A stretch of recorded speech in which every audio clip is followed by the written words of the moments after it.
கர்த்தருக்கு ஸ்தோத்திரம் உண்டாவதாக. 2024 ஆண்டு மே மாதம் 12ஆம் தேதி ஆகிய இன்று கிறிஸ்து உயிர்த்தெழுந்த திருநாளுக்கு பின்வரும் இந்த 6ஆம் ஞாயிற்றுக்கிழமையில், த 6th Sunday ஆஃப்டர் ஈஸ்டர், நாம் தியானிக்கும்படியாக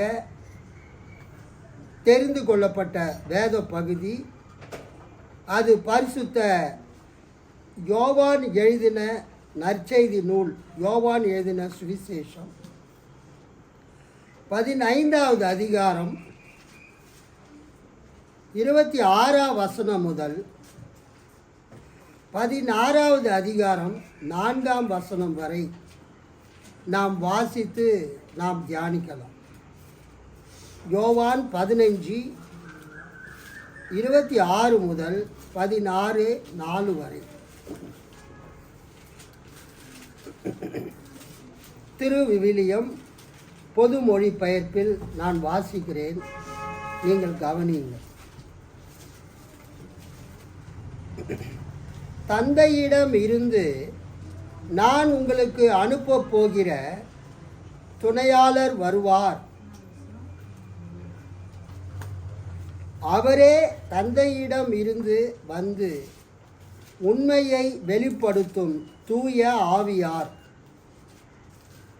அவர் வரும்போது என்னை பற்றி சான்று பகர்வார். நீங்களும் சான்று பகிர்வீர்கள், ஏனெனில் நீங்கள் தொடக்கம் முதல் என்னோடு இருந்து வருகிறீர்கள். நீங்கள் நம்பிக்கை இழந்து விடாதிருக்க இவற்றையெல்லாம் உங்களிடம் சொன்னேன். உங்களை தொழுகை கூடத்தில் இருந்து விலக்கி வைப்பார்கள். உங்களை கொல்லுவோர் கடவுளுக்கு திருப்பணி செய்வதாக எண்ணும் காலமும் வருகிறது. தந்தையையும் என்னையும் அவர்கள் அறியாமல் இருப்பதால் தான் இவ்வாறு செய்வார்கள்.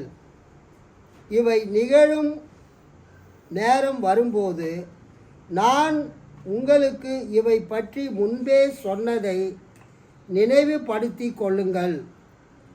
இதற்காகவே இவற்றை உங்களிடம் கூறினேன். கர்த்தருக்கு ஸ்தோத்திரம். வருகிற ஞாயிற்றுக்கிழமைக்கு பெயர் பெந்தகோஸ்தே திருநாள் என்று பெயர், டே ஆஃப் பெண்டிகாஸ்ட். பரிசுத்த ஆவியினுடைய ஞாயிற்றுக்கிழமை.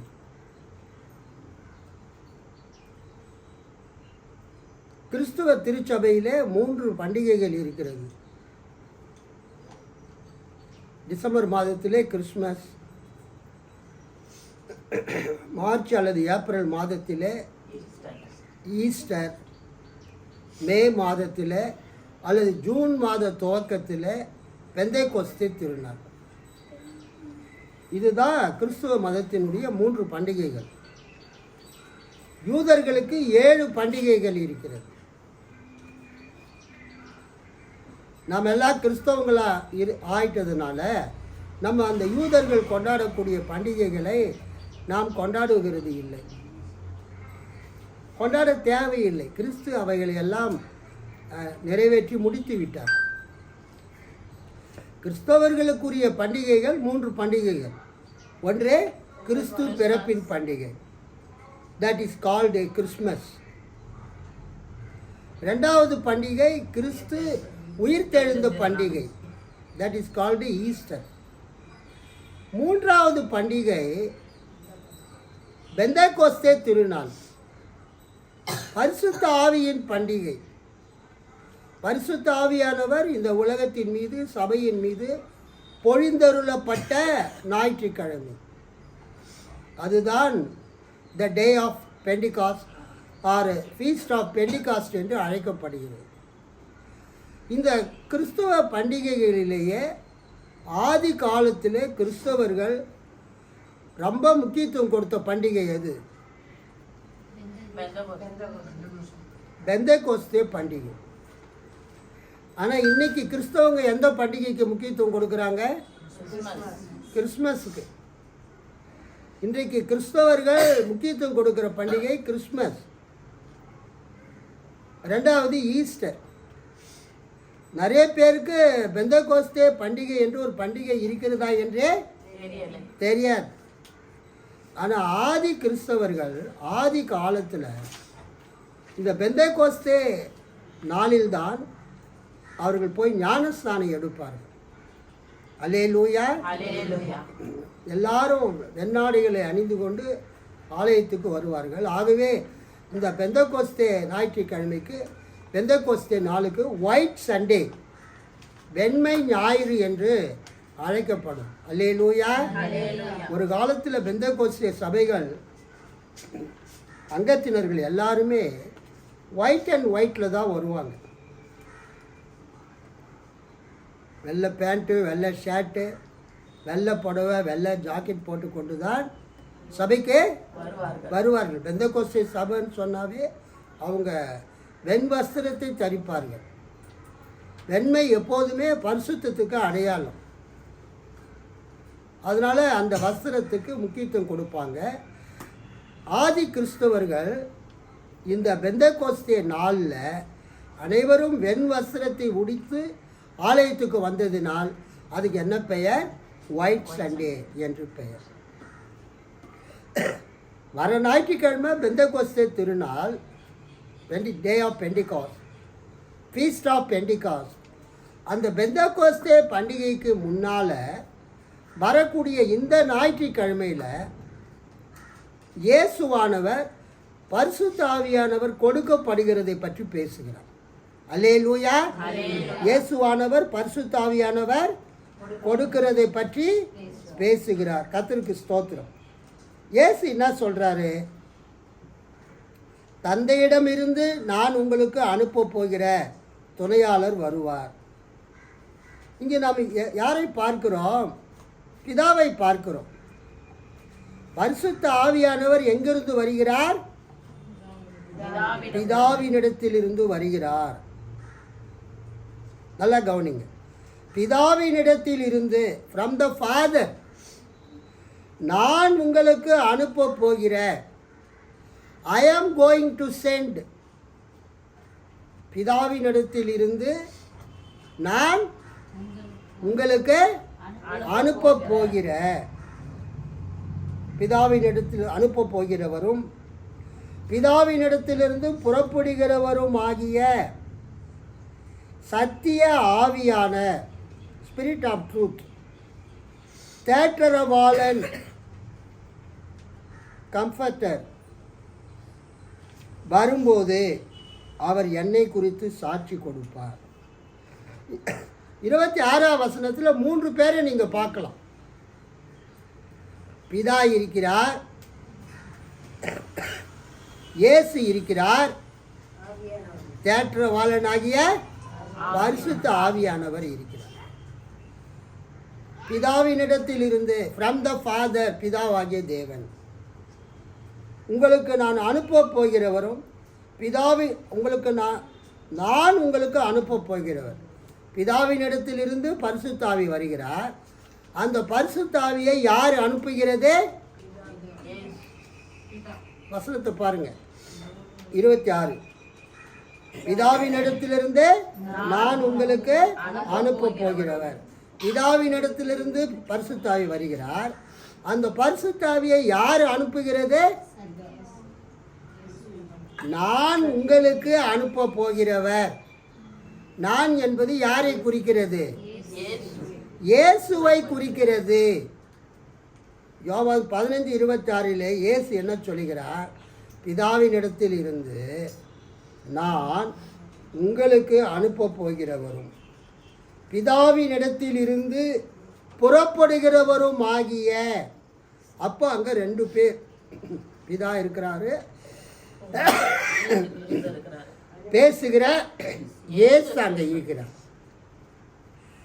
ஸோ பிதாவினிடத்தில் இருந்தும் இயேசு அனுப்ப போகிறவருமாகிய அந்த சத்திய ஆவியாகிய தேற்றரவாளன் வரும்போது, அப்போ அங்கே பரிசுத்த ஆவியானவர் இருக்கிறார். கைகளை தட்டி ஆண்டவரை மகிழ்ச்சிப்படுங்க. அந்த 26ஆம் வசனத்தில் யார் யார் இருக்கிறது?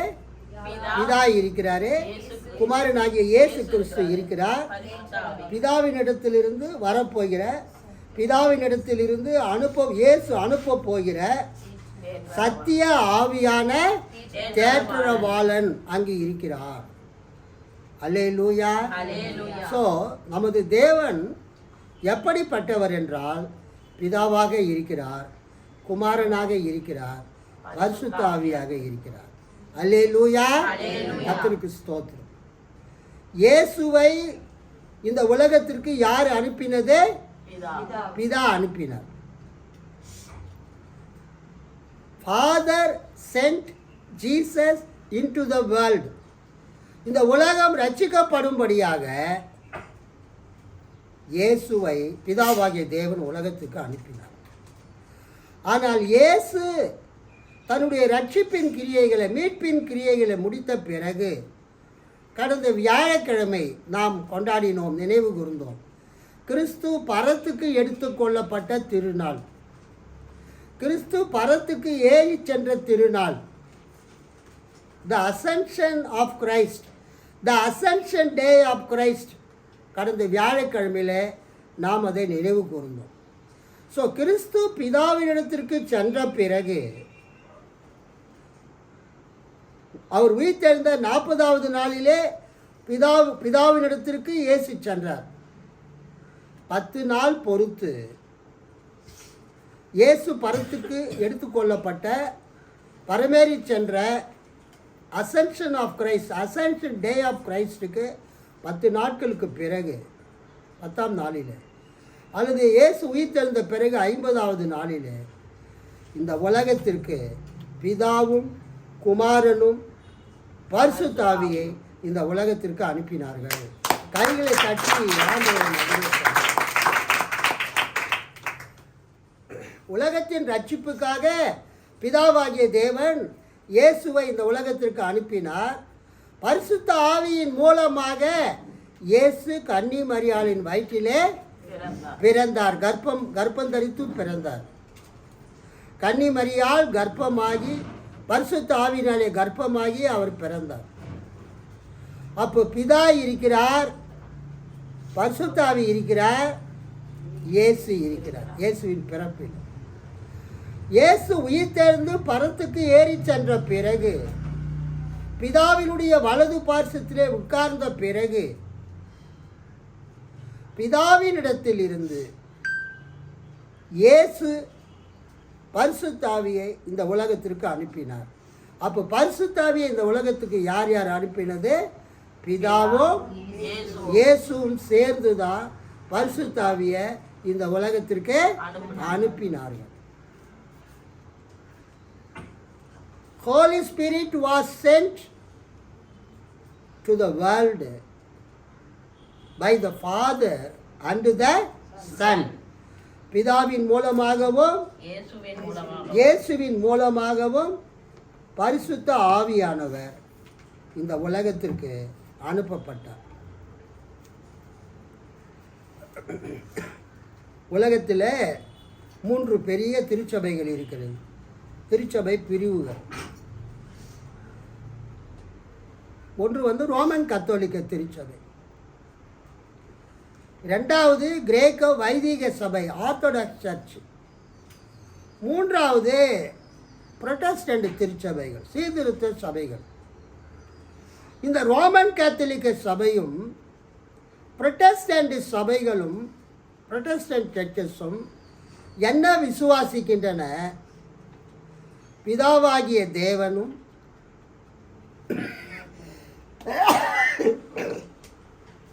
ஒரே டஸ்ட், பிதாவாகிய தேவனும் இயேசு கிறிஸ்துவும் பரிசுத்த ஆவியானவரை இந்த உலகத்திற்கு அனுப்பினார்கள். அல்லேலூயா. Holy Spirit was sent upon this earth by the Father and the Son. பிதாவினாலும் குமாரனாலும் இந்த உலகத்திற்கு அனுப்பப்பட்டவர் பரிசுத்த ஆவியானவர். Both the Father and the Son sent the Holy Spirit on this earth. அப்போ தான் சபை உருவாகுது. இந்த கோட்பாட்டை ஆர்த்தடாக்ஸ் சர்ச், கிரேக்க வைதிக சபையினர் ஒத்துக்கொள்வதில்லை. அவர்கள் என்ன சொல்லுகிறார்கள்? Holy Spirit was sent by the Father. Orthodox church, கிரேக்க வைதிக சபை சொல்லுகிறது, பிதாவாகிய தேவன் பரிசுத்த ஆவியை இந்த உலகத்திற்கு அனுப்பினார். அந்த நிசேயா விசுவாச பிரமாணத்தில் அவர்கள் அப்படியாக சொல்லுகிறார்கள், பரிசுத்த ஆவியானவரை பிதா அனுப்பினார் என்று. ஆனால் கத்தோலிக்க சபையும் புரொட்டஸ்டன்ட் சபைகளும் என்ன அறிக்கை செய்கிறார்கள்?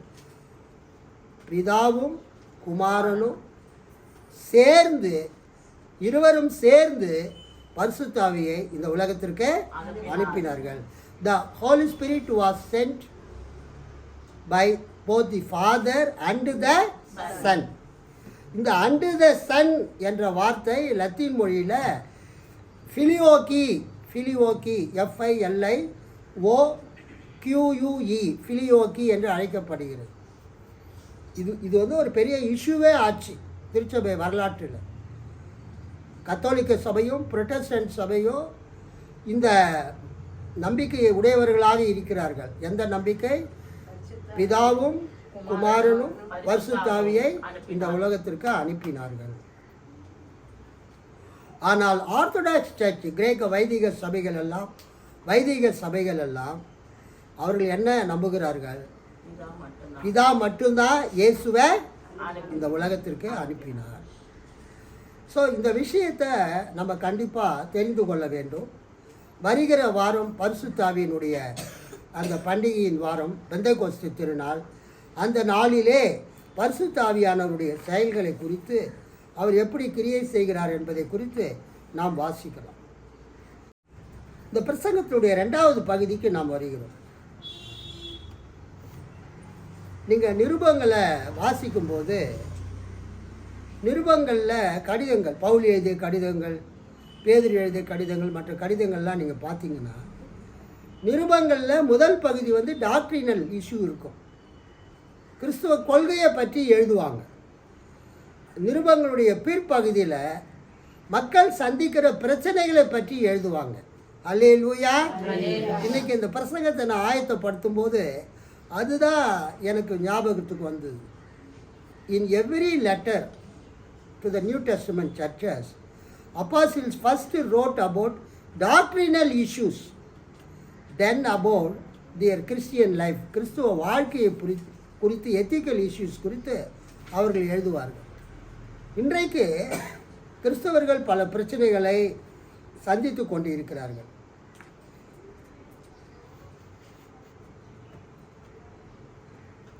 இன்றைக்கு கிறிஸ்தவர்கள் பல பிரச்சனைகளை சந்தித்து கொண்டு இருக்கிறார்கள். ஆனால் எல்லா பிரச்சனைகளிலும் ஆண்டவர் நம்மோடு கூட இருக்கிறார். அல்லேலூயா. எல்லா பிரச்சனைகளிலும் ஆண்டவர் உங்களோடு கூட இருக்கிறார். அதுக்கு 118ஆம் சங்கீதம் முதல் 7 வசனத்தை நாம் ஏற்கனவே வாசித்தோம். 118ஆம் சங்கீதம் முழுவதையும் நாம் வாசித்தோம். இப்பொழுது பிரசங்கத்திற்காக ஒரு முதல் 7 வசனத்தை நான் வாசிக்க விரும்புகிறேன். ஆண்டவருக்கு நன்றி செலுத்துங்கள். 118 1-7.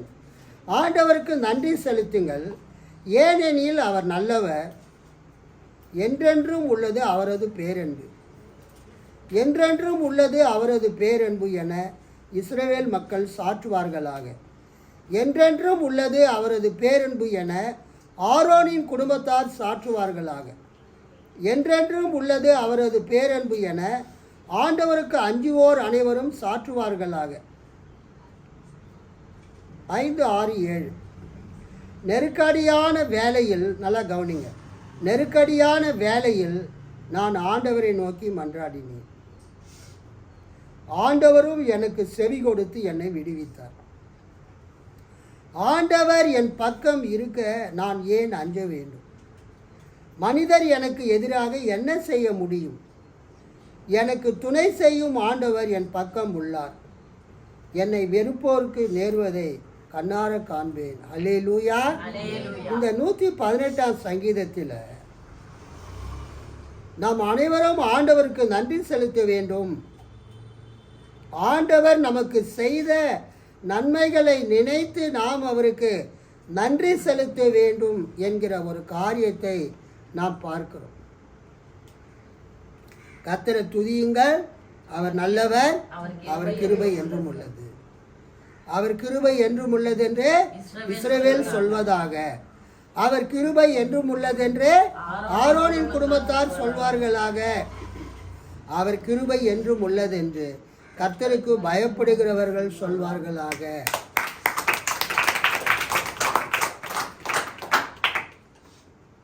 ஊழியர்கள், ஊழியக்காரர் பிள்ளைகள், மக்கள் அனைவருமே ஆண்டவருக்கு என்ன பண்ண வேண்டும்? சாட்சி சொல்ல வேண்டும். அல்லேலூயா. கர்த்தருக்கு ஸ்தோத்திரம். ஆனால் 5, 6, 7 ஒரு இண்டிவிஜுவல் பர்சன் சாட்சி சொல்லுகிறார். ஒரு தனிப்பட்ட ஒரு நபர் சாட்சி சொல்லுகிறார். அது ராஜாவாக இருக்கலாம், அல்லது ஒரு ஆலயத்தில் இருக்கக்கூடிய ஆசாரியராக இருக்கலாம். ஒரு ஒரு தனிப்பட்ட ஒரு ஆள் சொல்லக்கூடிய சாட்சி. நெருக்கத்திலிருந்து கர்த்தரை நோக்கி கூப்பிட்டேன். அல்லேலூயா. நெருக்கத்திலிருந்து, எல்லாரும் கவனிங்க, நெருக்கத்திலிருந்து கர்த்தரை நோக்கி கூப்பிட்டேன். கர்த்தர் என்னை கேட்டருளி விசாலத்திலே வைத்தார். அல்லேலூயா. கர்த்தர் என் பட்சத்தில் இருக்கிறார், நான் பயப்படேன். மனுஷன் எனக்கு என்ன செய்வான்? எனக்கு அனுகூலம் பண்ணுகிறவர்கள் நடுவில் கர்த்தர் என் பட்சத்தில் இருக்கிறார். என் சத்துருக்களில் சரி கட்டுதலை காண்பேன். அல்லேலூயா சொல்லாமா? 5ஆம் வசனம் ரொம்ப அழகான வசனம். நெருக்கத்தில் இருந்து கர்த்தரை நோக்கி கூப்பிட்டேன். அல்லேலூயா. இந்த சங்கீதத்தில் வரக்கூடிய இந்த நபர் ஆலயத்தில் பணிபுரியக்கூடிய ஒரு ஆசாரியராக இருக்கலாம், அல்லது அந்த இஸ்ரவேல் மக்களுடைய ராஜாவாக இருக்கலாம். அவர் என்ன சொல்றாரு? நெருக்கத்திலிருந்து கர்த்தரை நோக்கி கூப்பிட்டேன். கர்த்தர் என்னை கேட்டருளி விசாலத்திலே வைத்தார். திருவிவிலியத்தை விட இந்த பழைய திருப்புதல் இந்த வசனம் நல்லா இருக்குது. எனக்கு பிடிச்சிருக்குது. திருவிவிலியத்தில் எப்படி இருக்குது? நெருக்கடியான வேளையில் நான் ஆண்டவரை நோக்கி மன்றாடினேன், ஆண்டவரும் எனக்கு செவி கொடுத்து என்னை விடுவித்தார் என்று சொல்லப்பட்டிருக்கிறது. இங்கிலீஷ் பைபிளில் வாசிக்கிற கவனிங்க. Psalm 118. I called upon the Lord in distress. I called upon the Lord in distress. டிஸ்ட்ரெஸ்னா ரொம்ப ஒரு நெருக்கடி, ரொம்ப ஒரு பிரச்சனை, ரொம்ப ஒரு துன்பம். நெருக்கடியான அந்த துன்ப வேலையில் நான் ஆண்டவரை நோக்கி மன்றாடினேன். அல்லேலூயா. கர்த்தருக்கு ஸ்தோத்திரம். இந்த 118 5ஆம் வசனத்தில் நம்ம என்ன பார்க்குறோம்? நெருக்கத்திலிருந்து கர்த்தரை நோக்கி கூப்பிட்டேன். இந்த உலகத்தில் பிரச்சனை இல்லாமல் யாராவது இருக்கிறீங்களா? கவலை இல்லாதவங்க யாராவது இருக்கிறீங்களா? கஷ்டம் இல்லாதவங்க யாராவது இருக்கிறீங்களா? சொல்லுங்க.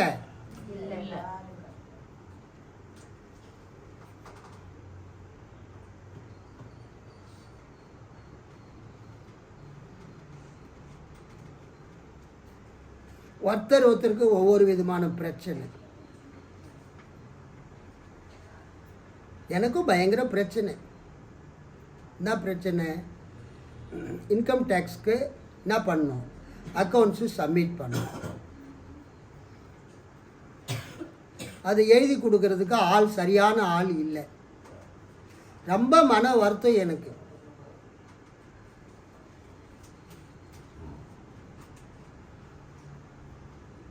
தர்பன் என்கிற ஒரு ரிஜிஸ்ட்ரேஷன் பண்ணணும். அது எல்லா அசோசியேஷனும் எல்லா சர்ச்சுங்களும் பண்ணணும். எங்கள் ஆடிட்டர் என்ன சொல்லிட்டாரு, நீங்கள் சர்ச்சு ரிஜிஸ்டர் பண்ணது 98வது வருஷம், அப்போ இருந்த அட்ரஸில் பண்ணியிருக்கிறீங்க. இப்போ நீங்கள் இப்போ இருக்கிற வீட்டு அட்ரஸில் பண்ணிட்டு வாங்க என்ன. அவர் சொல்லியே கிட்டத்தட்ட 1 மாதம் 1.5 மாதம் ஆகுது. அதை எனக்கு பண்ணி கொடுக்கறதுக்கு ஆள் இல்லை. ஒருத்தர் இருக்கிறாரு, நான் ஃபோன் பண்ணேன், இங்கே பக்கத்தில் தான், கொளத்தூர் ரெட்டேரிக்கிட்ட. அவரும் ஒரு ஆடிட்டர் தான். ஆனால் அவர் என்ன சொல்கிறாரு, நான் வந்து கிட்னி ஸ்டோன் வயிற்றில் இருக்குது, கிட்னியில் அது ட்ரீட்மெண்ட் எடுத்துகிட்டு இருக்கிறேன் ஹாஸ்பிட்டலில் பெட்டில். மே 15ஆம் தேதி தான் நான் வருவேன், நான் வந்து உங்களுக்கு பண்ணி கொடுக்குறேன்ட்டேன். மே மாதம் வந்ததுலேருந்து அவருக்கு ஃபோன் பண்ணுறேன், ஃபோனே எடுக்க மாட்டேறார். மே மாதம் கண்டிப்பாக 15ஆம் தேதி நீங்கள் வந்துடுவீங்களா?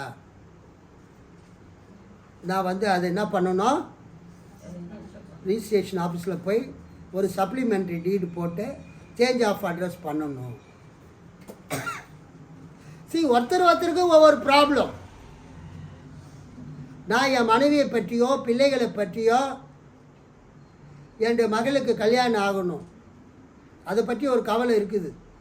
அதை விட மிகப்பெரிய கவலை என்ன கவலை, இந்த சர்ச்சினுடைய சேஞ்ச் ஆஃப் அட்ரஸ்ஸு, அது ரிஜிஸ்ட்ரேஷனு, அக்கௌண்ட் சப்மிட் பண்ணுறது. எத்தனையோ பேர் எனக்கு தெரிஞ்சவங்க இருக்கிறாங்க. ஆனால் யாருமே வந்து முன் வந்து என்ன பண்ண மாட்டுறாங்க. அப்புறம் என்ன அவங்கள சொல்கிறது, ரொம்ப தூக்கமே வரல. அந்த ஐயா ஃபோன் எடுத்து பேசினாவே எனக்கு 99% பிரச்சனை நீங்கிடும். நீங்கள் ஹாஸ்பிட்டல்லேருந்து வந்துட்டீங்களா, உங்களுக்கு ஆப்ரேஷன் முடிஞ்சுதா, எங்கே இருக்கிறீங்க அப்படின்னு நான் கேட்கணுன்னு நினைக்கிறேன். அவர் ஃபோனை எடுக்க மாட்டுறாரு. மிஸ்டு காலை பார்த்தாவது பேசலாம். எனக்கு இருக்கிற நெருக்கம் அதுதான் மிகப்பெரிய நெருக்கம், மிகப்பெரிய பிரச்சனை. எனக்கு என்னது, இந்த சர்ச்சினுடைய அந்த காரியத்தெல்லாம் முடித்து எங்கள் ஆடிட்டர்கிட்ட நான் போய்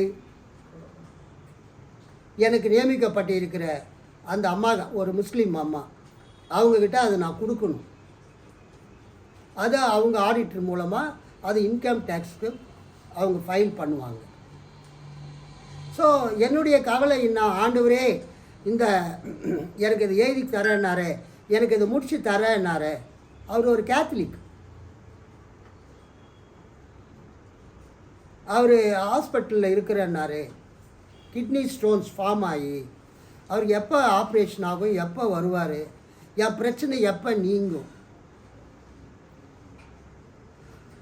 பாஸ் பண்ண பிள்ளைகளுடைய பெற்றோர்களுக்கு என்ன கவலை, இவங்க என்ன சொல்கிறாங்க, நான் எஸ்சி, ஒழுங்காக எஸ்சியாகவே இருந்திருக்கலாம், நான் கிறிஸ்டினா மாறினதுனால என் பையன் வந்து பிசி ஆகிட்டான், நல்ல மார்க் வாங்கியிருக்கிறான் 81%, இருந்தாலும் நல்ல காலேஜில் நாங்கள் எதிர்பார்க்குற கோர்ஸ் கிடைக்குமா, அவங்களுக்கு கவலை. ஆனால் கிறிஸ்டின் காலேஜஸ்லாம் 50% சீட்டு வந்து கிறிஸ்டின்ஸ்க்கு அலாட் பண்ணப்படும். Madras Christian college, Loyola college, அதில் கண்டிப்பாக அவனுக்கு வந்துடும், ஒன்றும் ப்ராப்ளம் இல்லை. பரீட்சையில் +2ல் பாஸ் பண்ண பிள்ளைங்களுக்கு அவங்க பெற்றோர்களுக்கு கவலை, நல்ல காலேஜில் அவன் விரும்புகிற சீட்டு கிடைக்கணும். அது ஒரு நெருக்கம். இந்த பூமியில் நெருக்கம் இல்லாதவங்க யாரும் கிடையாது. சங்கீதம் 118:5, I called upon the Lord in distress. நான் என் நெருக்கத்திலே கர்த்தரை நோக்கி கூப்பிட்டேன். The Lord answered me. கர்த்தர் எனக்கு பதிலளித்தார், செவி கொடுத்தார்.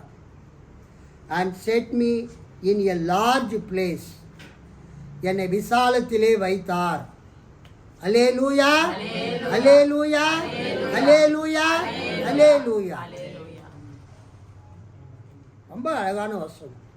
I called upon the Lord in my distress. I called upon the Lord in distress.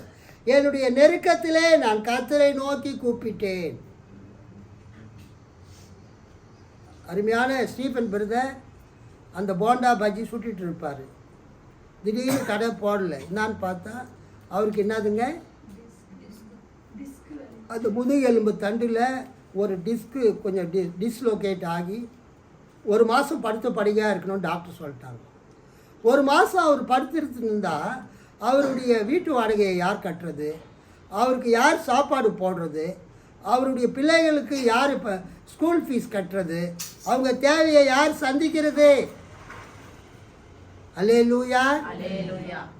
என்னால் முடிஞ்ச வரைக்கும் எனக்கு தெரிஞ்ச ஊழியக்காரர்களுக்கு நண்பர்களுக்கு நான் உதவி செஞ்சிட்ருக்கிறேன். ஆனால் இப்போ என் கண் எதிர்க்கையே என்னுடைய சபை மக்கள் பாதிக்கப்படும் போது என்னால் எதுவுமே செய்ய முடியல. கர்த்தருக்கு ஸ்தோத்திரம். அதுக்காக நான் ஜெபிக்கிறேன். மற்றவங்களுக்கு கொடுக்கிறவனாக கர்த்தர் என்னை என்ன பண்ண வேண்டும்? மாற்ற வேண்டும், உயர்த்த வேண்டும். நான் ஏன் இந்த வசனத்தை நான் எடுத்தேன்னு சொன்னால், இன்றைக்கி இதுதான் வச்சு பிரசங்கம் பண்ணணும்னு நினச்சேன். இந்த சங்கீதத்தை எழுதினவர் 5:6-7 தன்னுடைய சாட்சியை சொல்கிறார். I called upon the Lord in distress. The Lord answered me and set me in a large place. The Lord is on my side. கர்த்தர் என் பக்கத்தில் இருக்கிறார். I will not fear. நான் பயப்பட மாட்டேன். What can man do unto me? மனிதன் எனக்கு என்ன செய்வான்? இதைத்தான் எபிரேயர் 13 அதிகாரத்தில் 6 வசனத்தில் நாம் பார்க்கிறோம். யாராவது ஒருத்தர் படிங்க எபிரேயர் 13:6. The Lord is on my side. அதனாலே நாம் தைரியம் கொண்டு கர்த்தர் எனக்கு சகாய நான் பயப்படேன் மனுஷன் எனக்கு என்ன செய்வான் என்று சொல்லலாமே. இந்த வசனத்தின் அடிப்படையில் தான் எபிரேயர் 13:6 எழுதப்பட்டிருக்கிறது. நான் பயப்படேன், I will not fear. கர்த்தர் என் பக்கத்தில் இருக்கிறார். The Lord is on my side.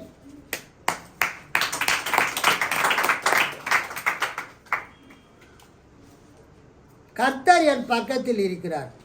ஒவ்வொரு கிறிஸ்துவ விசுவாசியும் அறிக்கை செய்ய வேண்டும், சொல்ல வேண்டும். என்ன சொல்ல வேண்டும்?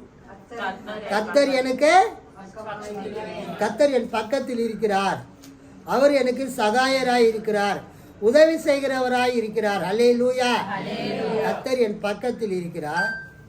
கர்த்தர் எனக்கு சகாயராக உதவி செய்கிறவராய் இருக்கிறார். மனுஷன் எனக்கு என்ன செய்ய முடியும்? மனுஷன் என்பது என்னுடைய எதிரிகள்.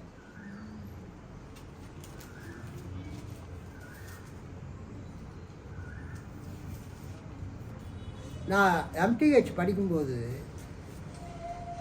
எனக்கு ஒரு பாட புக்கு, கவுன்சிலிங் அண்ட் சைக்கோதெரப்பி.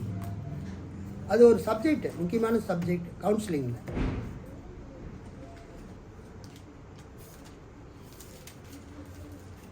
அந்த கவுன்சிலிங் அண்ட் சைக்கோதெரப்பி அந்த சப்ஜெக்டை படிக்கும்போது லோகோ தெரப்பி அப்படின்னு ஒரு பாடம். லோகோ தெரப்பி, அந்த லோகோ தெரப்பியை உருவாக்குனவர் ஒரு மெடிக்கல் டாக்டர், ஒரு டாக்டர். அவர் ஒரு யூத டாக்டர், ஜெர்மன். அந்த ஜெர்மன் பக்கத்தில் அவர் வாழ்ந்தவர்.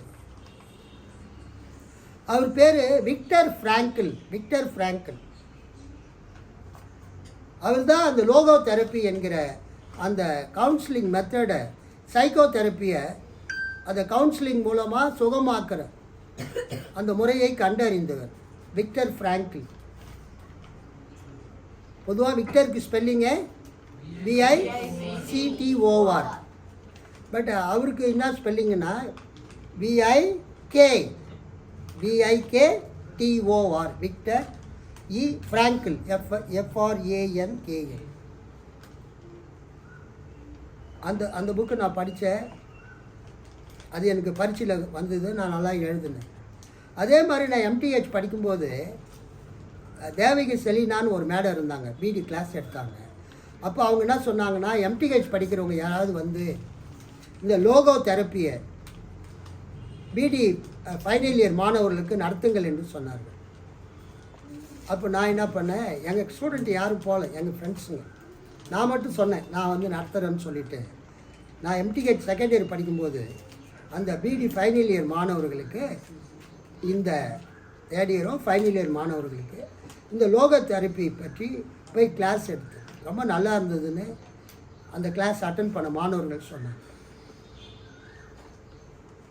அந்த புக்கு நான் குருகுலில் படிக்கும்போது அந்த புக்கு கண்டம்டாக ஒரு சின்ன புக்கு கிழிஞ்சு போன நிலையில் இருந்தது. அந்த குருகுல் லைப்ரரியன் ராஜேந்திரன் என்பவர் அந்த புக்கு எனக்கு எடுத்து கொடுத்து அந்த புக்கை ஃபுல்லாக படித்து முடித்தேன். அதில் அவர் என்ன எழுதுவாருன்னா, அந்த ஹிட்லர், அடால்ஃப் ஹிட்லர் யூதர்களை எல்லாரையும் அவர் கொன்று குவித்தவர். 6 மில்லியன் யூதர்களை இந்த ஒரு ஹிட்லர் கொன்று குவித்தார். எத்தனை மில்லியன்? 1 மில்லியன்னா 10 லட்சம். அப்போ 6 மில்லியன்னா எவ்வளவு? 60 லட்சம் யூதர்களை ஹிட்லர் வந்து கொன்று குவித்தார். கேஸ் சேம்பரில் அவங்கள அடைச்சி கேஸை திறந்து விட்டு அவங்கள எரித்து அப்படியே மேலே கரும்புகை போகும். நீங்கள் அந்த ரெடில்ஸ் பக்கம், அந்த அலமாதி பக்கம்லாம் போனீங்கன்னா கேஸ், இந்த ரைஸ் மில்லுங்க இருக்கும், அப்படியே அந்த புகை மேலே போகும் ரைஸ் மில்லில் இருந்து. அது மாதிரி இந்த ஹிட்லர் வந்து 60 லட்சம் யூதர்களை கொன்று அழித்தார். திடீர்னு வருவாங்க நாசி படைகள், அந்த ஊரில் இருக்கிற என்ஜினியருங்க, டாக்டருங்க, மக்கள், எல்லா மக்களையும், ஆண்கள் பெண்களை எல்லாம் என்ன பண்ணுவாங்க, அவங்கள கூட்டிகிட்டு போய் ஆஸ்விஸ் என்ற இடத்துல போலந்துக்கிட்ட இருக்குது, அந்த இடத்துல அவங்கள இறக்கி 2ஆக பிரிப்பாங்க. நல்லா இருக்கிறவங்கள வேலைக்கு அனுப்பிச்சிடுவாங்க. பலவீனமாக இருக்கிறவங்கள எல்லாரையும் கூட்டிகிட்டு போய் எல்லார் கையிலையும் ஒரு சோப்பு கொடுப்பாங்க. எல்லாருடைய ட்ரெஸ்ஸையும் அவுத்துருவாங்க. பிறந்த மேனியாக நிற்பாங்க அந்த திறந்த வெளி மைதானத்தில். நல்லா இருக்கிறவங்கள என்ன பண்ணுவாங்க, வேலை செய்கிறதுக்கு கூட்டிகிட்டு போயிடுவாங்க. கான்சன்ட்ரேஷன் கேம்ப், சித்திரவதை முகாம். நோய் நொடியாக இருக்கிறவங்க கையில் என்ன கொடுப்பாங்க, ஒரு சோப்பை கொடுத்து நீங்கள் பாத்ரூமில் போய் குளிச்சுட்டு வாங்கன்னு அனுப்புவாங்க. அங்கே பெரிய பெரிய கேஸ் சேம்பருங்க இருக்கும் ஆஸ்விஸ் என்ற இடத்துல. அந்த கேம்பில் எல்லா யூதர்களும் நினச்சிக்குவாங்க, நம்ம கஷ்டப்பட்டு ட்ரெயினில் வந்தோமே, பல மைல்கள் ட்ராவல் பண்ணி வந்தோமே, நம்மளை என்ன பண்ண போகிறாங்க, நல்லா குளிப்பாட்டி வேறு ட்ரெஸ் கொடுத்து வேறு இடத்துக்கு கூட்டின்னு போக போகிறாங்கன்னு நினச்சிக்குவாங்க. அந்த புக்கை படிக்கும்போது அந்த புக்கை கீழே என்னால் வைக்க முடியல.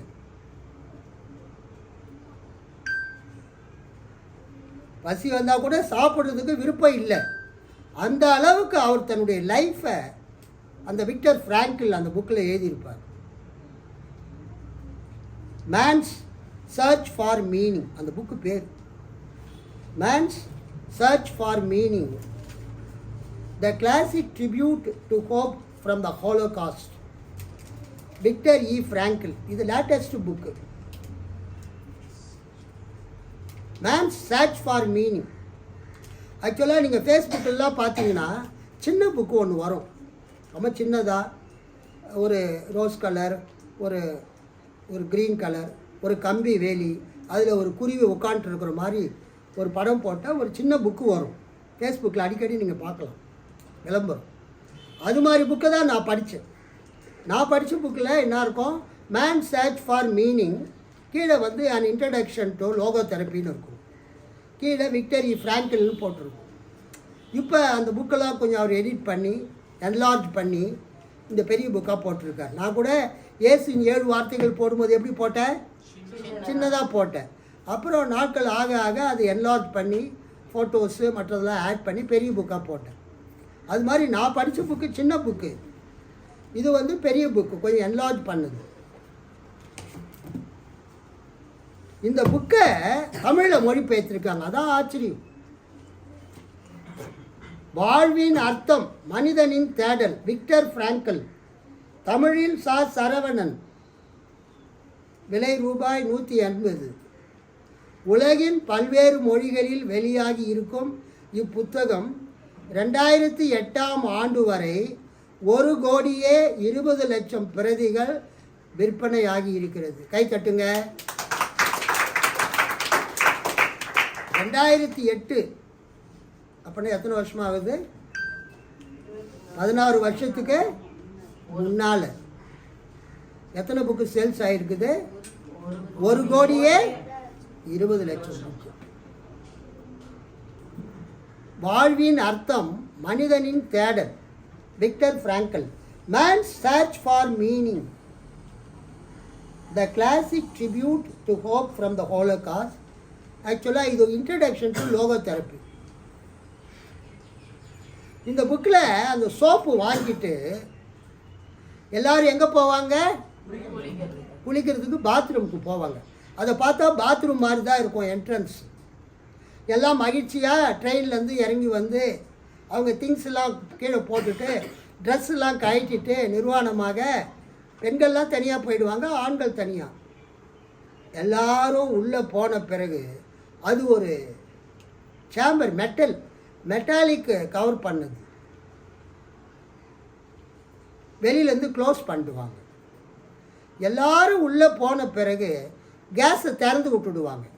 நம்ம ஸ்டவ் அடுப்பில் கேஸ் திறந்தால் எப்படி இருக்கும், அது மாதிரி திறந்து விட்டுட்டு எலக்ட்ரிக்கல் ஸ்பார்க் உண்டாக்குன உடனே உள்ளே இருக்கிறவங்க எல்லாருமே எரிஞ்சு அப்படியே சாம்பல், அந்த புகை, அந்த கரும் புகை அந்த சிமினி வழியாக வெளியே வரும்.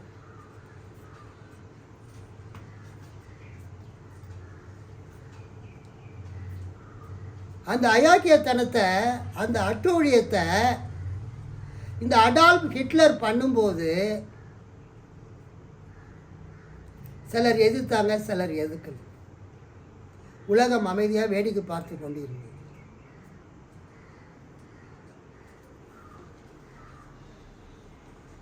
அதுதான் பெரிய ப்ராப்ளமே உலகத்தில். ஒரு அநியாயம் நடக்கும்போது வேடிக்கை பார்க்கறதுக்கு 90 பேர் இருக்கிறாங்க.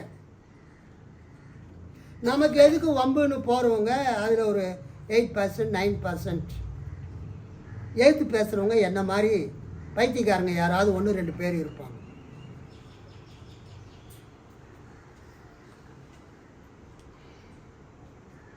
எவ்வளவு அநியாயம்! அந்த ஹிட்லர் பண்ணது எவ்வளோ பெரிய கொடுமை! எத்தனை லட்சம் பேர் அவர் கொன்றாருங்க? 60 லட்சம் யூதர்களை ஆஸ்வீஸ் என்ற இடத்துலையும் இன்னும் பிற கான்சன்ட்ரேஷன் கேம்ப்லேயும் அந்த யூதர்களை கொண்டு போய் அடைச்சி அவங்கள அந்த கேஸில் எரித்தார். நல்லா திடகாத்திரமாக இருக்கிறவங்கள ஒரு ஜெயிலில் கொண்டு போய் போட்டு ரூமில் அடைச்சி சித்திரவதை பண்ணார். இவர் இந்த விக்டர் பிராங்கிள் டாக்டராக இருந்ததுனால அங்கே இருக்கிறவங்களுக்கு ட்ரீட்மெண்ட் கொடுக்கறதுக்காக அவருக்கு அந்த டாக்டர் வேலை அங்கே கொடுக்கப்பட்டது. அது அப்படி செஞ்சு கெஞ்சி அவர் காப்பாற்றப்பட்டார். ஒரு நாள் அவர் என்ன ஆச்சுன்னா அந்த இடத்த விட்டு தப்பிச்சு வந்தார். கைத்தட்டி ஆண்டவர் மகிழ்ப்படுத்தார். அப்போ அவர் குறிப்பிட்ட வசனம்தான் நம்ம வாசித்த சங்கீதம். அந்த புக்கில் வரக்கூடிய வார்த்தை தான் அது. சங்கீதம் 118:5. நம்ம பைபிளில் எப்படி இருக்குது? 118:5. நெருக்கத்திலிருந்து கர்த்தரை நோக்கி கூப்பிட்டேன், கர்த்தர் என்னை கேட்டருளி விசாலத்திலே வைத்தார். அதை விக்டர் பிராங்கிள் எப்படி எழுதியிருக்கிறார் பாருங்க. சிறையின் குறுகிய அறையில் இருந்து நான் கடவுளை அழைத்தேன். அதற்கு அவர் சுதந்திரமான இந்த வெட்ட வெளியில் பதில் அளித்தார். அல்லேலூயா, கர்த்தருக்கு ஸ்தோத்திரம். இங்கிலீஷ் புக்கில் அவர் எப்படி எழுதியிருக்கிறார் பாருங்க.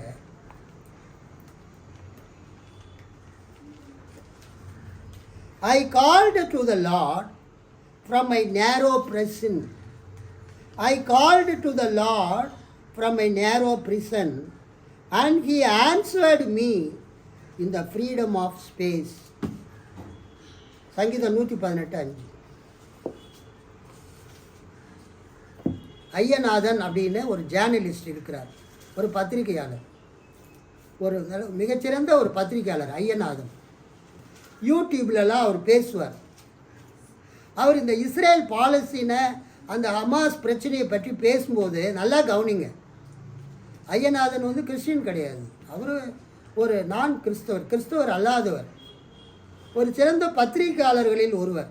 அவர் என்ன சொல்கிறாரு, 1939 45 வரைக்கும் ஹிட்லர் யூதர்களை அழிப்பதற்கு என்னென்ன வழிமுறைகளை கையாண்டாரோ அதை எல்லாம் இன்னைக்கு நெத்தன்யாகு பாலஸ்தீனியர்களை அழிப்பதற்கு கையாளுகிறார். 1939 45 வரைக்கும் அந்த யூதர்களை அழித்தவர் யார்? ஹிட்லர். இன்னைக்கு 2024 2023 24 பாலஸ்தீனியர்கள் என்றால் எல்லாரும் முஸ்லீம் கிடையாது, நம்ம கிறிஸ்தவங்க அங்கே இருக்கிறாங்க. நான் அதனால்தான் மிகுந்த பாரத்தோடு நான் ஜெபிக்கிறேன். பல கிறிஸ்தவர்களுக்கு இந்த உண்மை தெரியவில்லை.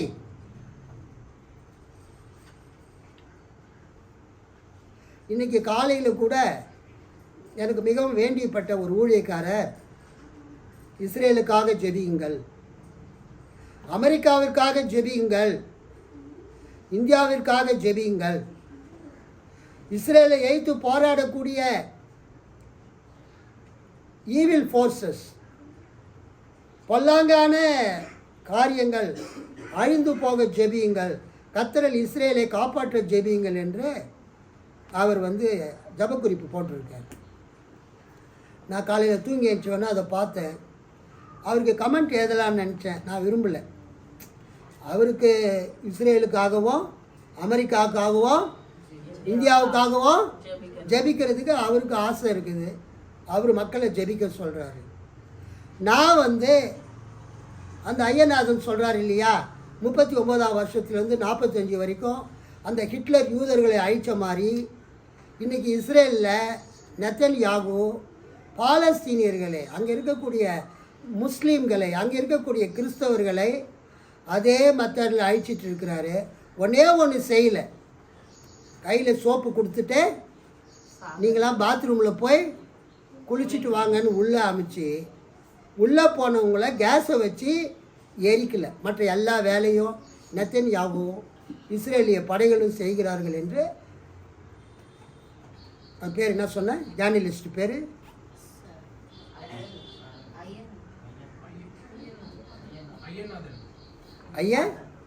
ஐயநாதன். இதெல்லாம் நீங்கள் நோட் பண்ணிக்கணும். இதெல்லாம் உங்களுக்கு யார் டீச் பண்ணுவாங்க? வசனத்தை மட்டும் குறிச்சிக்கிட்டால் பிரயோஜனம் இல்லை. நிறைய பேர் பண்ணுற மிஸ்டேக்கு 50 வசனம் 60 வசனத்தை குறிச்சிட்டு வருவாங்க. இது என்னங்கன்னு கேட்பேன். இன்றைக்கி எங்கள் பாஸ்டர் சபையில் சொன்ன வசனங்க, வசனத்தை குறித்து பிரயோஜனம் இல்லை. பக்கத்தில் நீங்கள் அந்த ஹிண்ட்ஸ் எடுக்கணும். அந்த ஐயநாதன் சொன்னார், ஹிட்லர் பண்ண எல்லா அடாவடி தடத்தையும் கொடூரங்களையும் இன்றைக்கி இஸ்ரேலில் நெத்தன்யாகு நிறைவேற்றி கொண்டிருக்கிறார். பாலஸ்தீன மக்களை கொன்று குவிக்கிறார்.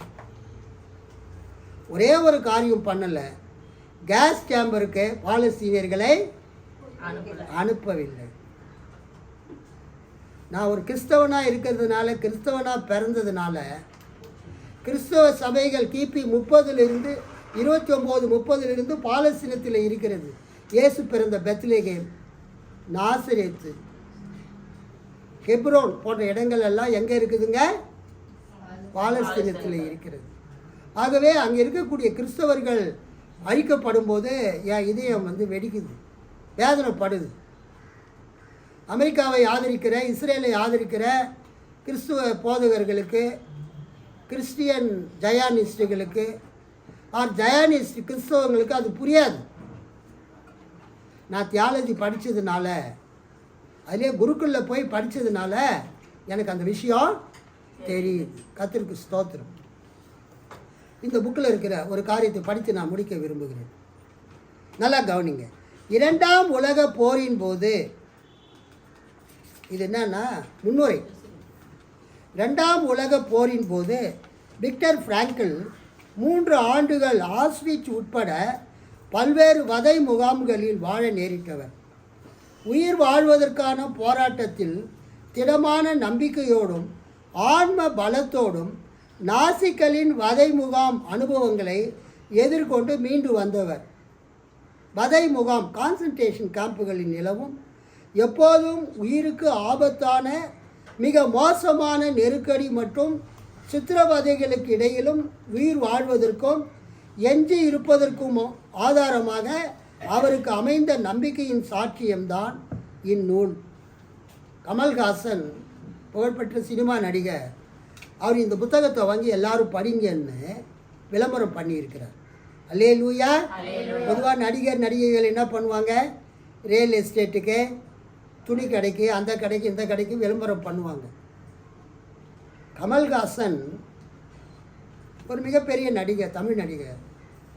மனிதன் வாழ்வின் அர்த்தம், மனிதனின் தேடல், விக்டர் பிராங்கிள் புக்கை எல்லாரும் வாங்கி படிங்கள்னு கமல்ஹாசன் விளம்பரம் பண்ணியிருக்கிறார். அல்லேலூயா. கர்த்தருக்கு ஸ்தோத்திரம். மனித விடுதலை, இந்த புக்கில் என்ன இருக்குது? மனித விடுதலை, liberation of the human beings. தன்மதிப்பு, செல்ஃப் ஒர்த், வாழ்வின் அர்த்தம், மீனிங் ஆஃப் லைஃப் குறித்த மெய்யான தேடல் பற்றிய மிகுந்த ஆழ்ந்த பார்வையோடும் மனித மேன்மை குறித்த நோக்கோடும் உருப்பெற்றிருக்கும் புத்தகம் இது. வாழ்வதற்கான அர்த்தம் மனித மனதில் உயிர் மூச்சாக இருக்கும்போது எதையும் தாங்கிக் கொண்டு மீள முடியும் என்பதுதான் இந்நூலின் சாரம். துன்பமான இருப்பிலிருந்து மேலெழும் வாழ்வின் அர்த்தம் நோக்கிய பயணத்தில் நம்பிக்கை, அன்பு, மெய்மை, பிரார்த்தனை, ஆன்ம நிறைவு போன்ற சிறந்த அம்சங்கள் உயிர் தன்னை தக்க வைத்துக் கொள்வதற்கான பிடிமானங்களாக உருக்கொள்கின்றன. உளவியல் சிகிச்சை முறையில் சைக்கோ தெரப்பி, அது நான் படித்தேன். கர்த்தருக்கு ஸ்தோத்திரம். அதனால தான் இந்த புக்கை பற்றி உங்களுக்கு சொல்கிறேன். உளவியல் சிகிச்சை முறையில், சைக்கோ தெரப்பி முறையில் லோகோ தெரப்பி என்றொரு வழிமுறையை உருவாக்கியவர் விக்டர் பிராங்கிள். வாழ்வின் அர்த்தத்தை கண்டறிவதற்கான வழி ஆன்மாவை வழிப்படுத்துவதே என்பதுதான் விக்டர் பிராங்கிள் முன்மொழிந்து செயல்படுத்திய லோகோ தெரப்பியின் அடிப்படை கோட்பாடு.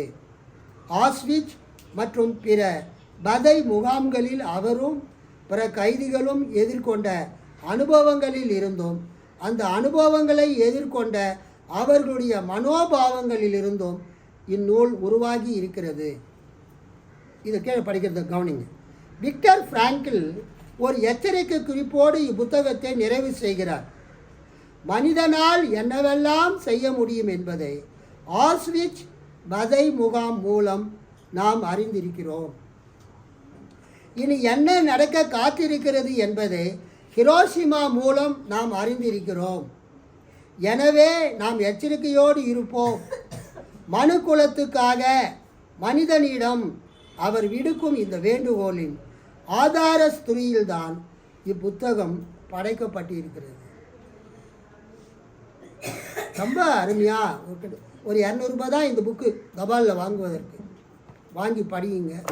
இந்த புக்கு வந்து man search for meaning, small book ஒரு 200 ரூபாய்க்கே கிடைக்குது. இது பெரிய புக்கு ஹார்ட் பவுண்டு ஒரு 500 ரூபாய் ஆச்சு, 550 ரூபாய். என்னுடைய பைபிள் காலேஜ் ஸ்டூடெண்ட் தேவ ஐயா ரயில்வேல வேலை செய்கிறார். அவர்கிட்ட சொன்னேன், அவருடைய கிரெடிட் கார்டு மூலமாக இந்த புக்கு எனக்கு அவர் ஆர்டர் பண்ணி கொடுத்தார். அல்லேலூயா. பிறகு அந்த காசு நான் அவருக்கு கொடுத்துருவேன். ஒரு நல்ல புக்கு. விக்டர் ஃப்ராங்க்லின் என்ன சொல்கிறாருன்னா, ஒவ்வொரு மனிதனுக்கும் இந்த பூமியில் நான் வாழ்ந்தே தீர வேண்டும். அல்லேலூயா. ஒவ்வொரு மனிதனுக்கும் என்ன இருக்கணும்? ஐயோ வீட்டுக்காருக்கு உடம்பு சரியில்லை, சரி ஒரு மாதம் படுக்க சொல்லிட்டாங்க, அதுக்காக அவர் படுக்க வச்சுட்டு நீங்களும் பக்கத்தில் உட்காந்து அழுதுட்டு இருக்கணுமா? No no no. Will to leave. Hallelujah. எவ்வளவு பிரச்சனை வந்தாலும், எவ்வளவு துன்பம் வந்தாலும், எவ்வளவு போராட்டம் வந்தாலும் விக்டர் ஃப்ராங்க்லின் தற்கொலை பண்ணிட்டு சாகவே இல்லை. என்ன செய்தார்? பல உபத்திரவங்களை தாங்கி கொண்டு அந்த சிறையில் இருந்தார். ஒரு நாள் கர்த்தர் அவரை விடுதலை ஆக்கினார். அப்போ ஒரு விடுதலை ஆகும்போது தான் இந்த 118 சங்கீதம் 5ஆம் வசனத்தை சொல்கிறார். என்ன சொல்கிறாரு? என் நெருக்கத்திலே கர்த்தரை கூப்பிட்டு அவர் என்னை கேட்டு என் ஜபத்தை கேட்டு எனக்கு என்ன பண்ணார்? விசாலத்திலே கொண்டு வந்து வைத்தார். அதாவது நெருக்கமான சிறையில் இருந்து, நெருக்கமான அறையில் இருந்து நான் கர்த்தரை நோக்கி கண்ணீரோடு ஜெபித்த ஜபத்தை கர்த்தர் கேட்டு சிறைக்கு வெளியிலே என்னை இந்த புல்வெளிகள் நடுவில் இந்த மெயின் ரோட்டில் என்னை கொண்டு வந்தார். மேலே ஆகாயம், பக்கத்தில் வந்து விளைநிலங்கள், நடு ரோட்டில் அவர் முழங்கால் படியிட்டு, தமிழ் புக் கூட இங்கிலீஷ் புக்கில் ரொம்ப அழகாக இருக்கும், போயிட்டே இருப்பார். அந்த வானம் பாடிகள் அது பாடுகிற சத்தத்தை எல்லாம் கேட்குறாரு, இயற்கையை பார்க்குறாரு, அந்த வயல்வெளிகளை பார்க்குறாரு, பூக்களை பார்க்குறாரு. நடு ரோட்டில் முழங்கால் படிக்கிட்டார். அல்லேலூயா. நடு ரோட்டில் முழங்கால் படிக்கிட்டு கையை பரத்துக்கு நேராக தூக்கி, கடவுளுக்கு நேராக தூக்கி அவர் சொல்கிறாரு, I called upon the Lord in distress. என் நெருக்கத்தில் நான் அந்த சிறையில் இருக்கும்போது கர்த்தரை நோக்கி கூப்பிட்டேன். The Lord answered me. கர்த்தர் என் ஜபத்தை கேட்டார். And set me in a large place. என்னை விசாலத்திலே கொண்டு வந்து வைத்தார். இன்றைக்கு இந்த செய்தியை நான் ஏன் சொல்கிறேன்னா, பல பிரச்சனைகளில் நீங்கள் இருப்பீங்க, பல துன்பத்தில் நீங்கள் இருப்பீங்க. அல்லேலூயா. கர்த்தரை நோக்கி ஜெபியுங்க. Will do live. வாழ வேண்டும் என்கிற உங்கள் முயற்சியை விட்டு விடாதீர்கள். அல்லேலூயா. கர்த்தரை நோக்கி ஜெபம் பண்ணுங்க. வாழ வேண்டும் என்கிற உங்கள் முயற்சியை விட்டு விடாதுங்க. வாழ்க்கைக்கான அர்த்தத்தை தேடுங்க. வாழ்வின் அர்த்தம் கர்த்தர் உங்களுக்கு கொடுத்திருக்கிறார். உங்கள் ஜெபத்திற்கு ஆண்டவர் பதிலளிப்பார். வருகிற ஞாயிற்றுக்கிழமை பெந்தேகோஸ்தே திருநாள். அந்த நாளிலே பரிசுத்த ஆவியானவர் நமக்கு கொடுக்கப்பட்டு நம்மை எப்படி பலப்படுத்துகிறார், எப்படி வழிநடத்துகிறார் என்று நாம் பார்ப்போம்.